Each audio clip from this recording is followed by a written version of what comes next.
de cette saveur personnelle. Eh bien, bonjour à toutes et à tous. Pardon si je tombe le dos. Et en fait, vous savez, chez un écrivain, les choses viennent toujours par un déclic sur quelque chose de plus ancien. Et en tout cas, c'est le cas chez moi, mais aussi chez d'autres écrivains. Ce qui est ancien, c'est une réflexion depuis une dizaine, douzaine d'années, qui est une quête d'identité. Une quête d'identité personnelle, mais on la trouve chez des tas de gens qui n'ont pas les origines. Cette quête d'identité a été troublée parce que le débat en France est devenu très crispé, parce qu'un président de la République, dont j'ai oublié le nom, a eu la drôle d'idée de lancer un ministère de l'identité nationale. Alors que pour ce genre de choses, il ne faut pas de ministère. C'est pas au gouvernement de s'en mêler, c'est à nous, associations, groupements, etc. Mais pas un ministère. Ça, c'était la première erreur. La deuxième, qui a faussé le débat, c'est qu'il a associé dans l'esprit des gens, dans leur inconscient, identité et nationale. Ce qui fait que, moi qui m'intéresse beaucoup à ces questions depuis longtemps, depuis 10 ans, tous les débats auxquels je participe, à la radio, à la télé, avec des intellectuels, des écrivains, des philosophes, chaque fois on me dit « Ah oui, toi, ta quête d'identité, ils entendent national et ils traduisent nationaliste. » Et de là à vous traiter d'extrême droite, bon, c'est terminé, le débat est clos. Et chaque fois je me bats en leur disant « Mais ça ne vous vient pas à l'idée qu'on puisse avoir une identité plurielle, diverse, cosmopolite ?»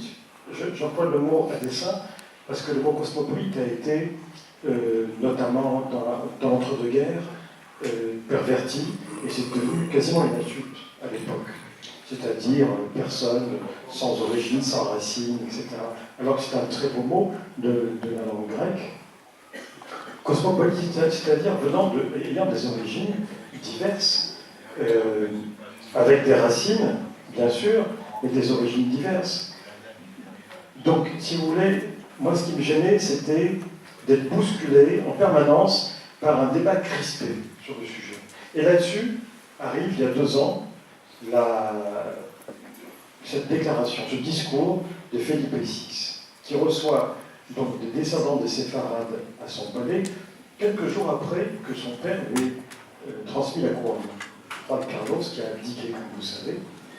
Et Felipe VI reçoit la délégation, et il fait un très beau discours. Bon, c'est sur le thème, et l'expression est employée, l'inquisition et l'expulsion, ce sont des erreurs historiques. Nous avons eu tort. Il ne présente pas formellement les excuses de la couronne, parce qu'un roi ne s'excuse pas. Mais il dit, nous avons eu tort. C'était une grave erreur. L'Espagne s'est refermée sur elle-même au lieu de s'ouvrir à cette époque-là, et ça a été décisif. Et il a cette phrase que vous avez citée, comme vous nous avez manqué. Parce que, dit-il, votre présence a enrichi intellectuellement, moralement, etc., économiquement, l'Espagne, et que votre départ, bon, c'était une manière de résumer l'histoire assez rapide. Parce que pour autant, vous le signalez bien dans le livre, pour autant, il n'abroge pas le décret en question. Oui, ça c'est la fin du livre. C'est la fin du livre. Mais le décret royal existe toujours.